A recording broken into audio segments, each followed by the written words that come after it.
नमस्कार.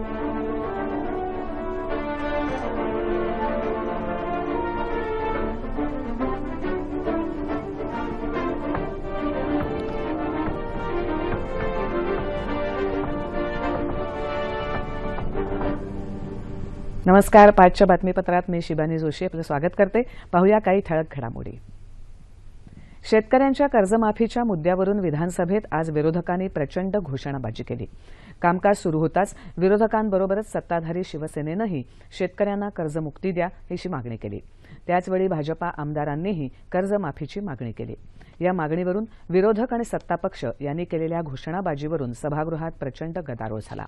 त्यामुळे कामकाज सुरुवातीला 3दा तहकूब करावं लागलं. त्यानंतरही गदारोळ कमी न झाल्यानं अखेर कामकाज दिवसभरासाठी तहकूब करावं लागलं. शेतकऱ्यांच्या कर्जमाफीसाठी आज शिवसेना सदस्य आक्रमक झाले. त्यांनी विधानभवनाच्या पायऱ्यांवर आंदोलन सुरू केलं. विरोधकांनीही विधानभवनाच्या पायऱ्यांवर बसून घोषणाबाजी केली होती. सभागृहात पुन्हा कामकाज सुरू होताच पुन्हा दोन्ही बाजूने सदस्य आपापल्या जागा सोडून पुढे येऊन घोषणा देत अध्यक्षांच्या आसनाभोवती जमले. त्यामुळे अध्यक्ष हरिभाऊ बागडे यांनी तिसऱ्यांदा कामकाज तहकूब केलं. त्यानंतर कामकाज सुरू होताच गोंधळ दोन्ही बाजूने सुरूच राहिला. त्यामुळे पीठासीन अधिकाऱ्यांनी दिवसभरासाठी कामकाज स्थगित केलं.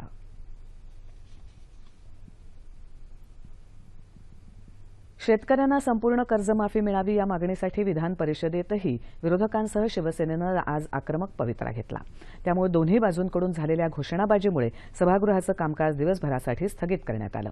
विरोधी पक्षनेते धनंजय मुंडे यांनी या संदर्भात स्थगन प्रस्ताव आणून सरकारचं शेतीसंदर्भातलं धोरण शेतकरी आत्महत्यांना कारणीभूत आहे असा आरोप करत शेतकऱ्यांना कर्जमाफी दिल्याशिवाय सभागृहाचं कामकाज चालू देणार नाही अशी भूमिका मांडली. काँग्रेसचे नारायण राणे यांनी या प्रस्तावाला समर्थन देत सरकारवर टीका केली. शिवसेनेच्या नीलम गोरे, अनिल परब तसंच शेकापचे जयंत पाटील यांनीही हा विषय उचलून धरला. शेतकऱ्याला कर्जातून कायमची मुक्ती मिळावी यासाठी सरकार काम करत आहे. 2022 पर्यंत शेतकऱ्यांचं उत्पन्न दुप्पट होऊन त्यांना कर्जमुक्त करायचं आहे अशी भूमिका वित्तमंत्री सुधीर मुनगंटीवार यांनी सरकारच्या वतीनं मांडली. सिंचनासाठी तरतूद केलेल्या निधीला जराही कात्री लावलेली नाही असं ते म्हणाले. वित्तमंत्र्यांच्या या वक्तव्यावर विरोधी पक्षनेत्यांना हरकत घेतल्यानं सत्ताधारी आणि विरोधकांमध्ये शाब्दिक खडाजंगी झाली. गोंधळ कायम राहिल्यानं सभापतींनी सदनाचं कामकाज 15 मिनिटांसाठी आणि नंतर दिवसभरासाठी स्थगित केलं. त्यापूर्वी निवडणूक प्रचारात सैनिकांच्या पत्नीबद्दल केलेल्या आक्षेपार्ह वक्तव्यप्रकरणी आमदार प्रशांत परिचारक यांना 1.5 वर्षासाठी निलंबित करण्याचा तसंच यासंदर्भात चौकशीसाठी सभापती रामराजे नाईक निंबाळकर यांच्या अध्यक्षतेखाली उच्चाधिकार समिती नेमण्याचा ठराव सदनात एकमतानं संमत झाला. परिचारक यांनी जबाबदारी आणि कर्तव्याचं भान न बाळगता अशोभनीय वर्तन केलंय. त्यांचं हे वर्तन विधिमंडळाच्या प्रतिष्ठेला बाधा आणणारं आहे असं महसूल मंत्री आणि सभागृहाचे नेते चंद्रकांत पाटील यांनी हा ठराव मांडताना सांगितलं. परिचारक यांनी माफी मागितली असली तरी हे पुरेसं नाही असंही ते म्हणाले. संसदेच्या अर्थसंकल्पीय अधिवेशनाचं दुसरं सत्र आजपासून सुरू झालं. 1 महिनाभर चालणाऱ्या या सत्रामध्ये वस्तू आणि सेवा कराशी निगडित विधेयकं तसंच वित्त विधेयकासह इतर अनेक विधेयकं मंजूर करून घेण्याला सरकारचं प्राधान्य राहील. भोपाळ उज्जैन पॅसेंजर ट्रेनमध्ये 7 तारखेला झालेल्या स्फोटाची चौकशी राष्ट्रीय तपास यंत्रणा करणार असल्याचं गृहमंत्री राजनाथ सिंग यांनी आज लोकसभेत सांगितलं. मध्य प्रदेश आणि उत्तर प्रदेश पोलीस तसंच केंद्रीय यंत्रणांनी तातडीनं एकत्रित कारवाई केल्यानं देशाच्या सुरक्षिततेला असले आल्याचंही त्यांनी सांगितलं. जो देशाचा होऊ शकला नाही तो माझा कसा होणार असं सांगत सैफुल्लाच्या वडिलांनी त्याचा मृतदेह स्वीकारायला नकार दिला. आपल्याला सैफुल्लाच्या वडिलांचा अभिमान वाटत असल्याचं राजनाथ सिंग म्हणाले. राज्यसभेत सभापती हमीद अन्सारी यांनी 28 फेब्रुवारीला निधन झालेले विद्यमान सदस्य हाजी अब्दुल सलाम यांना तसंच 4 माजी दिवंगत सदस्यांना आदरांजली वाहिली. त्यानंतर राज्यसभेचं कामकाज दिवसभरासाठी तहकूब करण्यात आलं.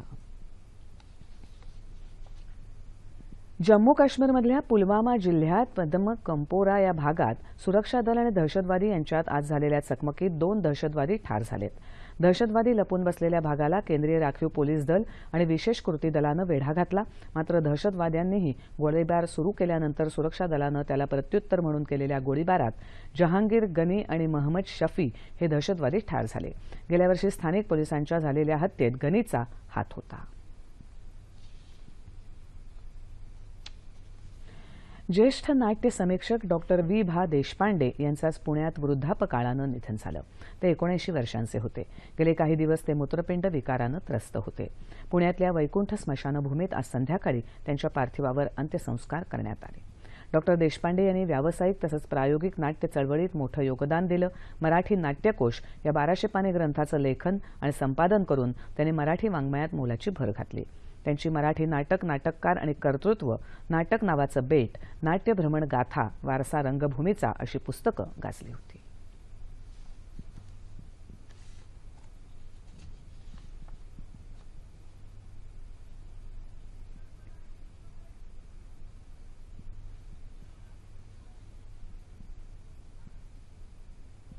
आणि याबरोबरच हे बातमीपत्र संपलं. पुन्हा भेटूया संध्याकाळी 7 वाजता आपल्या सह्याद्री वाहिनीवर. नमस्कार.